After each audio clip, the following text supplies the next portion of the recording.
തേജസ്വി യാദവ് പറഞ്ഞു ഇതൊരു ലോക്സഭാ ഇലക്ഷന് വേണ്ടിയിട്ടുള്ള പൊളിറ്റിക്കൽ അറേഞ്ച്മെന്റ് മാത്രമായിരുന്നു, അതിന് ഇനി രാഷ്ട്രീയ പ്രാധാന്യം ഇപ്പോഴില്ല എന്ന് തേജസ്വി യാദവ് പറഞ്ഞു കഴിഞ്ഞു. അതിന്റെ ഭാഗമായിട്ടാണ് ലല്ലു പ്രസാദ് യാദവ് പറഞ്ഞത് ഈ ഇന്ത്യ മുന്നണി നയിക്കാൻ മമതാ ബാനർജി വരട്ടെ.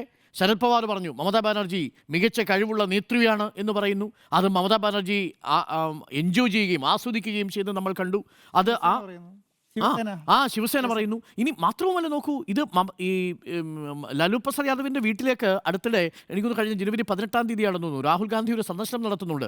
ഈ പൊളിറ്റിക്കൽ ഡാമേജ് കൺട്രോൾ ചെയ്യാൻ വേണ്ടിയിട്ടാണ് പോകുന്നത്. കാര്യം രാഹുൽ ഗാന്ധി ഇന്ത്യ മുന്നണിയിൽ ഏറെക്കുറെ അപ്രിയനായിരിക്കുന്നു എന്നുള്ളത് രാഹുൽ ഗാന്ധിക്ക് അറിയാം, മുതിർന്ന നേതാക്കൾ. അതിനൊരുപാട് ഘടകങ്ങളുണ്ട്. അപ്പോൾ ചുരുക്കത്തിൽ ഈ തിരഞ്ഞെടുപ്പിൽ, ലോക്സഭാ തിരഞ്ഞെടുപ്പിലേക്ക് വേണ്ടി മാത്രം രൂപീകരിച്ചിരിക്കുന്ന ഒരു ഇലക്ഷൻ വാർ റൂം മാത്രമായിരുന്നു ഇന്ത്യ മുന്നണി എന്നാണ് ഞാൻ മനസ്സിലാക്കുന്നത്. സംസ്ഥാന തിരഞ്ഞെടുപ്പുകളിലേക്ക് വരുമ്പോൾ ഉണ്ണി ബാലകൃഷ്ണൻ അത് വിലയിരുത്തിയതുപോലെ പ്രാദേശിക രാഷ്ട്രീയ പാർട്ടികളുടെ താല്പര്യങ്ങൾക്ക് ഇന്ത്യൻ നാഷണൽ കോൺഗ്രസ് എന്നും ഒരു തടസ്സമാണ്. അവരുടെ എക്സ്പാൻഡബിലിറ്റി എന്ന് മാത്രമല്ല അവരുടെ എക്സിസ്റ്റൻസ് തന്നെയാണ് പ്രശ്നം. അതായത് പ്രാദേശിക രാഷ്ട്രീയ കക്ഷികളുടെ എക്സിസ്റ്റൻസ് പറയുന്നത് കോൺഗ്രസ് വിരോധത്തിലാണെന്നേ. നിങ്ങൾ നോക്കൂ, കേരളത്തിൽ CPM വളരണമെന്നുണ്ടെങ്കിൽ CPM-ഉം കോൺഗ്രസും തമ്മിൽ അലയൻസ് ഉണ്ടാക്കാൻ സാധ്യമാണോ? ഇനി വെസ്റ്റ് ബംഗാളിൽ തൃണമൂൽ കോൺഗ്രസ് വളർന്നത് BJP-യുടെ വോട്ട് വാങ്ങിയിട്ടാണോ? അല്ലല്ലോ. അവിടെ ലെഫ്റ്റ് തകരുമ്പോൾ തൃണമൂൽ കോൺഗ്രസിലേക്ക് കൂടുതൽ ആളുകൾ പോകുന്നത് എവിടെ നിന്നാ? കോൺഗ്രസ് ബാസ്റ്റ്യനിൽ നിന്നാണ്.